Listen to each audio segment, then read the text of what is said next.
Our next speaker, Paul Polman, is the former CEO of Unilever and the co-author of the book Net Positive: How Courageous Companies Thrive by Giving More Than They Take. At Unilever, he set some very ambitious sustainability goals. Over his decade there, he developed a sustainable living plan, integrating sustainability and human rights into the company's global business strategy. He famously said climate change is sometimes misunderstood as being about changes in the weather. In reality, he said, it's about changes in our very way of life. Please welcome Paul, who's joining us live on the big screen from London to provide insights into sustainable capitalism, every question a business leader should ask themselves. Well, hello everybody, and thank you to Peter and Stefan for the introduction, and to Rabobank itself, a company I have a lot of respect for.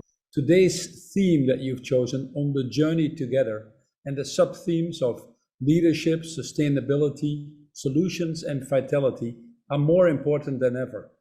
I'm sorry not to be with you in person, but I have unfortunately to be in Spain. It's a shame because I know you're actually at a spectacular location. And just having moved to my own farm in the south of England last year, I'm actually sorry to miss the opportunity to learn a lot from many of you there today. Let me start to say that I have a huge amount of respect for everything that you are doing. For generations, farmers have not only kept the rest of us fed and close, but also acted as stewards of the land. Most farmers know what it means to farm in balance with our ecosystems, long before the term sustainable business or ESG came about. They want to protect their land, not only for themselves to be successful, but also for future generations, and farm responsibly. You've had to acquire the resilience in the face of changing weather patterns, and the abilities to innovate and adapt are next to none for many of you. Bluntly, that's why I believe many of you are here today, because you've got the skills, the intelligence, and the experience to survive. The latest IPCC report, which deals with the science of climate change, projects that at its current trajectory, which is well beyond the boundaries that our planet can support, it is predicted to reduce crop yield by 3 to 7% for every degree of temperature rise. And as far as our food systems are concerned, it starts with the farmer and making it work economically for them.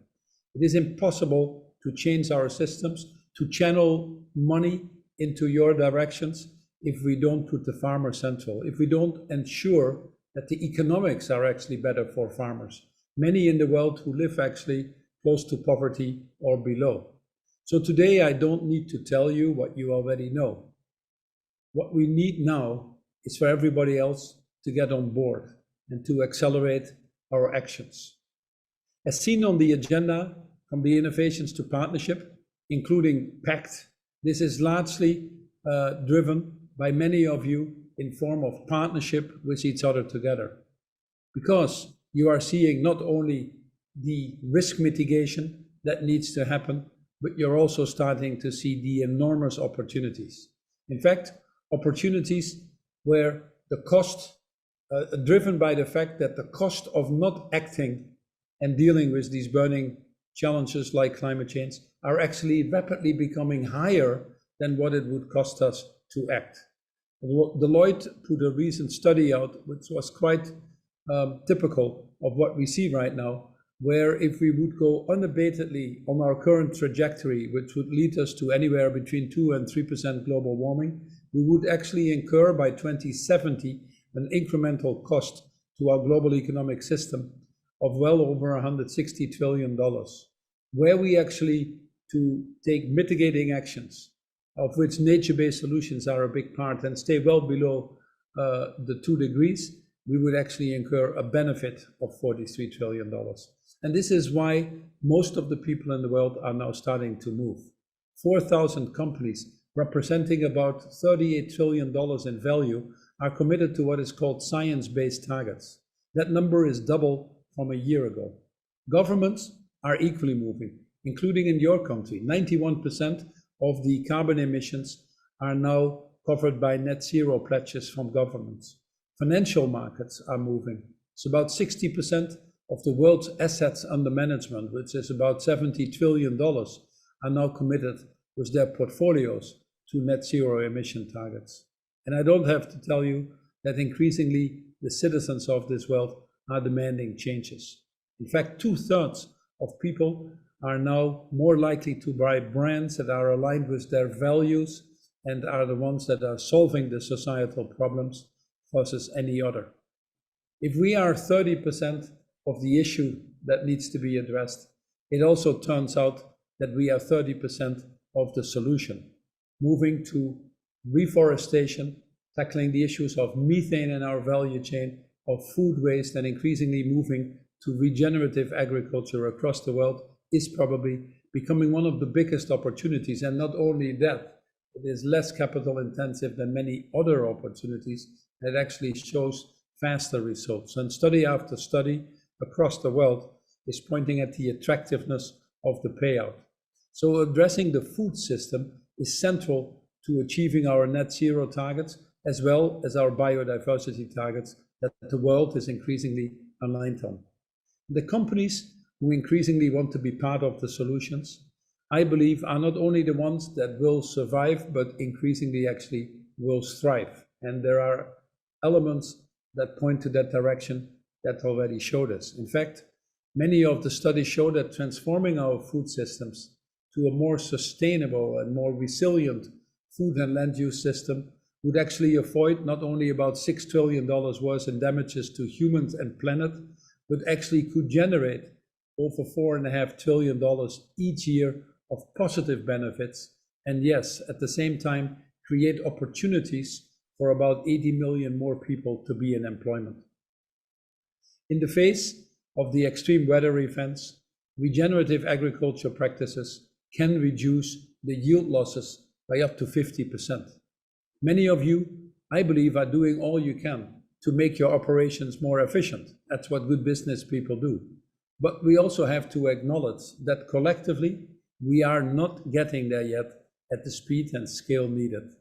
So the system itself needs fixing. Ultimately, we need to make the economics of the transition work for farmers and, frankly, work for everybody. The answer is not just more technology or more individual commitments. I think the main answer is what we would call SDG 17, partnership and a systems approach. Deeper transformational partnerships across the value chain between governments, communities, private sector that they serve. And we need the farmers who can challenge their peers to improve the environmental performance of their farms, lobby for greater accountability and rewards, and experiment with practices that have positive outcomes for themselves and nature. And of course, finance and ensuring that the economics work for farmers have to be at the heart of all of this. I cannot stress that enough. In a functioning food system, food would be priced according to its true value, taking everything into account, including its negative externalities. And this is where net positive leadership comes in, because ultimately it takes leadership and it takes courage. That is not easy. Many of us are not anymore concerned with the why of the need to change, but frankly struggle with the how to change. Net positive companies ask themselves two very simple questions. How can we profit from solving the world's problems instead of creating them? And is the world better off because my company is in it? Yes or no? We know it's a journey. No company is actually perfect. And it requires courageous companies and courageous leaders, I would argue, that share the same outlook as many of the farmers. What does courageous mean? Courageous means having a broad growth mindset, looking at societal issues not as risk, but as opportunities to create value, looking beyond the short-termism of the quarterly earnings and towards the longer-term value creation, taking responsibility of the total impact any business has in this world, setting targets that science demands, not targets that you can just simply get away with. Leaders who understand that it is about not competitive leadership, but collaborative leadership. And increasingly, the courageous leaders are those that actually embrace the broader partnerships needed to drive the bigger transformations that we're talking about. Some of us might say, I'm just one person, too small to make a difference, so why bother? But we know that tipping points are non-linear. None of us truly knows what is going to make the difference. But we know that in the end, systems do shift. In fact, all the little actions add up to this new world that we need to create. It is indeed about the last snowflake causing the avalanche. In Unilever, we called it small actions, big difference. What we now need is all companies, all actors in the food value chain to stop and think, what does it take to take responsibility across your total company and your value chain? What does it look like? What ambitious targets supported by science does one need to set? What collective action within our industry is needed to tackle the biggest challenges? We need them to consider if the world is better off with their businesses in it, yes or no. Nobel Prize winner Wangari Maathai once said it very well when she said that in the course of history, there comes a time when humanity is called upon to shift to a new level of consciousness, to reach a higher moral ground. Ladies and gentlemen, I believe that that time is now. Thank you for all what you're doing and continue to do for making this a better planet now and for generations to come. Thank you very much.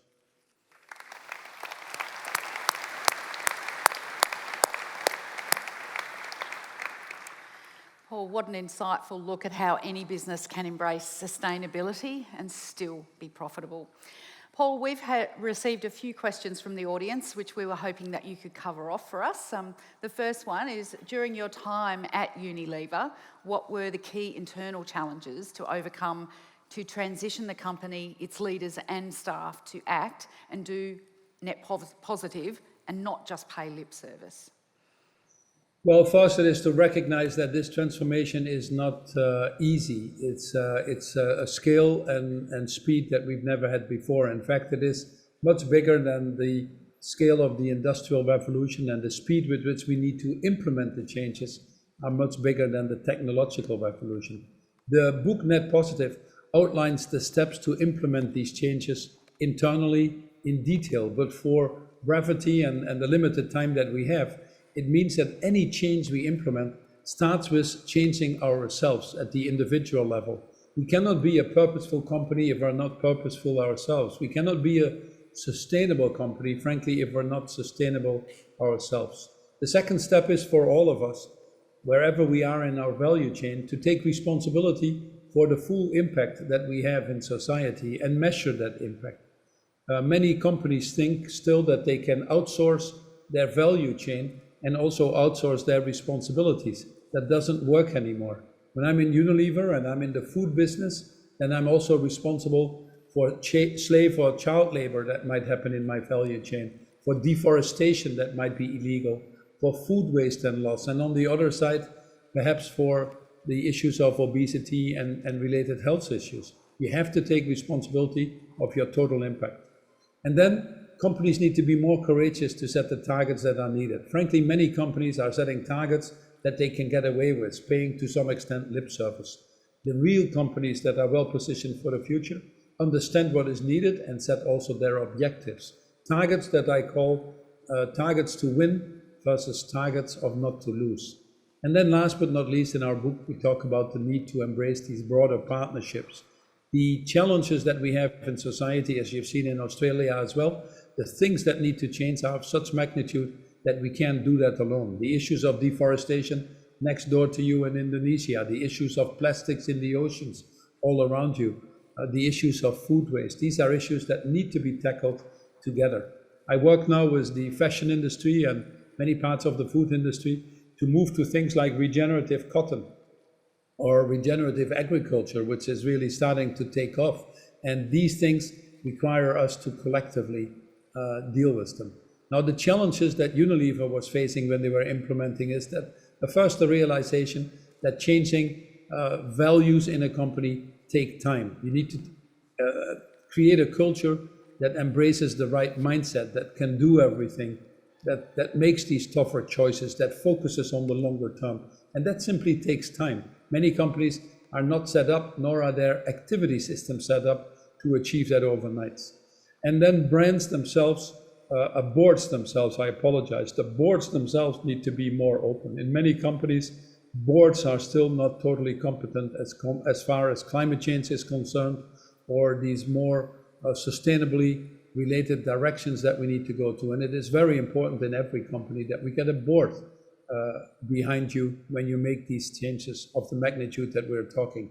Now, in our company, I think the penny really started dropping when people saw that our brands that were more purposeful, that had put sustainability at the core of their strategies, these brands were actually growing faster and were being more profitable. And that was the proof, increasingly now backed up by studies, that if we move into this direction, if we transform our companies, we're actually better placed, and the financial market is also, including the consumers, if you want to, is also valuing it higher. In Unilever, that meant over 10-year time, during my tenure, a 300% shareholder return and 19% return on invested capital. Our most profitable brands were also our most sustainable brands, growing twice as fast as any of the other ones. So when we could link it directly to key business results, I think everybody started to become convinced that this was the direction to go. Well, who do you think will be the next first movers in FMCG and other B2Cs offering carbon neutral products and services? Well, I think first of all, it has been a tremendous change over the last few years in the understanding of what is happening, the science that makes things available, and issues like methane or deforestation, unsustainable agricultural practices, the fertilizers and their roles and how they are produced, etc., are better understood. As a result of that, many companies now also in the food are making commitments well beyond scope 1 and 2, and also commitments in scope 3. You take the Nestle's, the Pepsi's, the Danones, the Unilevers, they are all making clear commitments to decarbonize that total value chain, which then also comes back to the farmers directly or indirectly as solution providers to some of these challenges. We're also seeing companies increasingly measuring and tracking the full impacts of their presence in the world, and stimulated, may I say, by some of the legislation that is coming, that is demanding us to measure these things, to report on these things.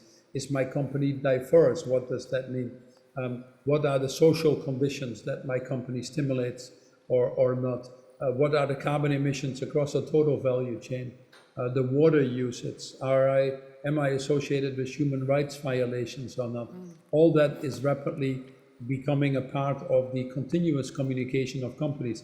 Increasingly, we also see the reporting requirements step up. Things like the European taxonomy, the Sustainable Standard Board, the SEC requirements in the UK are forcing companies to move at a higher level and to hold themselves, including their value chain, increasingly accountable. We've seen that at global level, we've seen that across industries, and the food industry is no exception. The one or two things that are coming up that I think are more important to know is that increasingly we're not only looking at climate change as an energy transition or a carbon emission, but we're also increasingly looking to nature-based solutions. And we're increasingly having to report on nature-based solutions. People have understood that we cannot bring climate change under control if we don't change the way we produce food either, if we like it or not. About 10 gigatons, which is 25% to 30% of our current emissions actually, can be solved with nature-based solutions.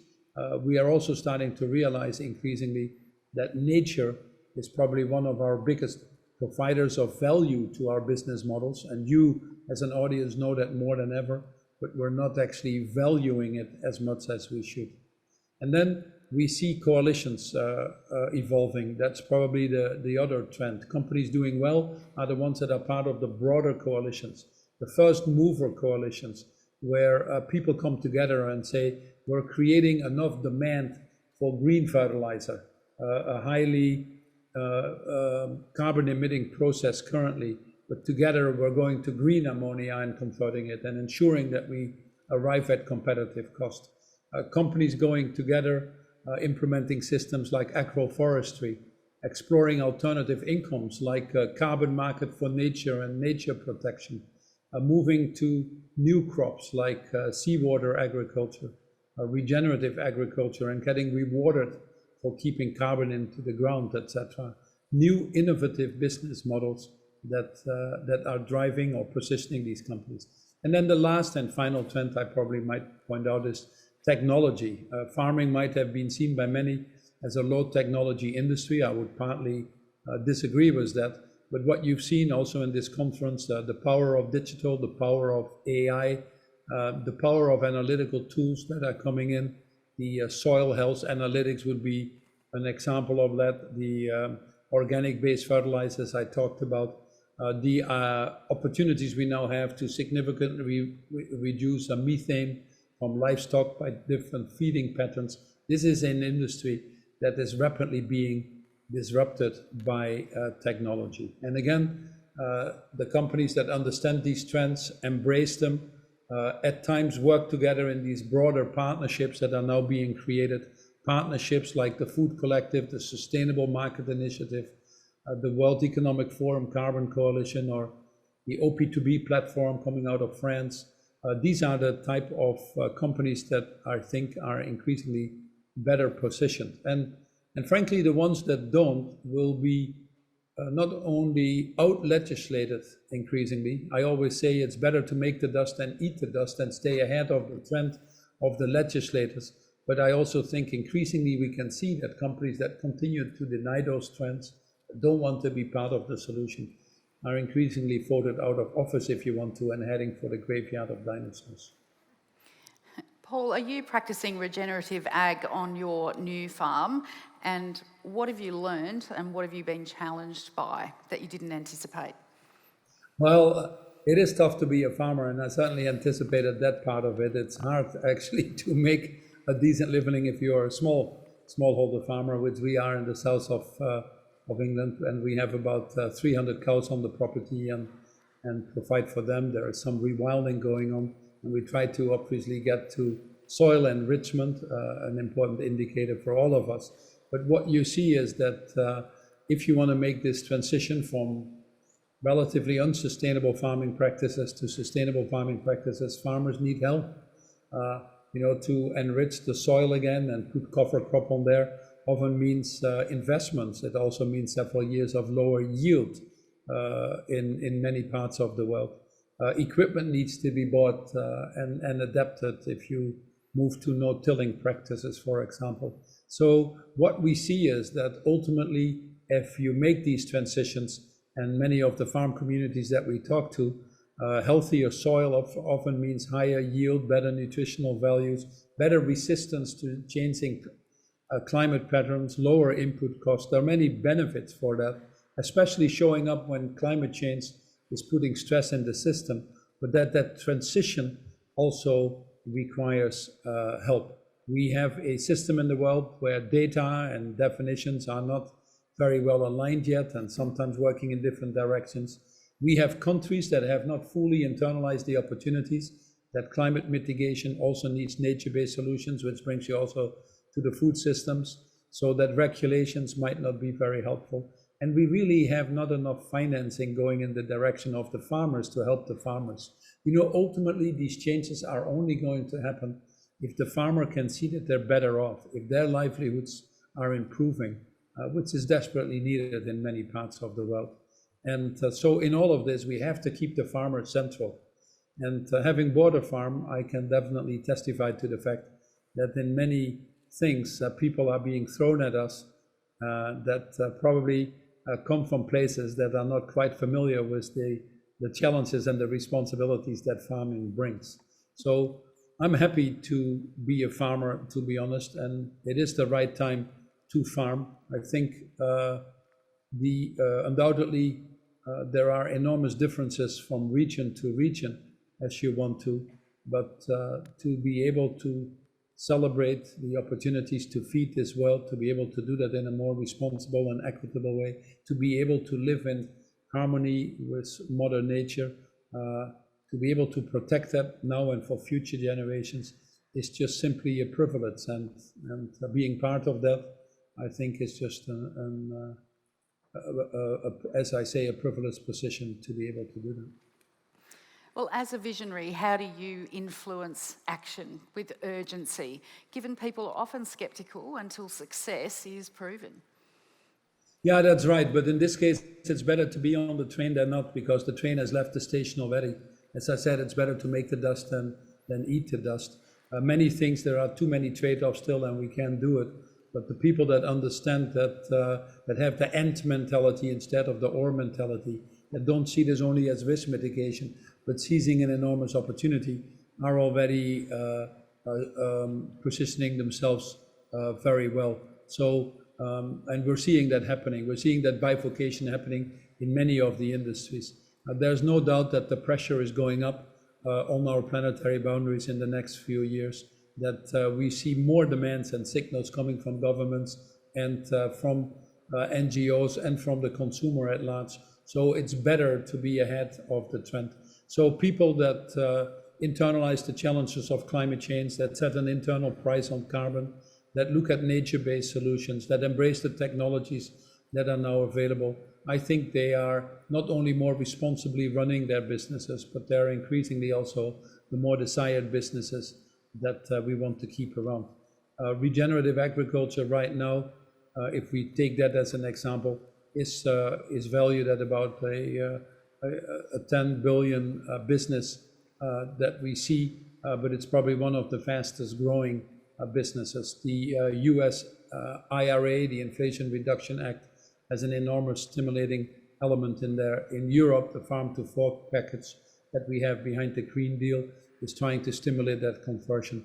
And I know in Australia, you're also trying to see how we can align these objectives with the right policies that are to the benefit of the farmers. So in cases where things are not possible, form these broader partnerships and be part of that solution, I think is better than being voted out of office or heading in a direction that is not good for the planet, not good for our fellow citizens, and not good for yourselves as farmers either. It's better to make the dust than eat the dust.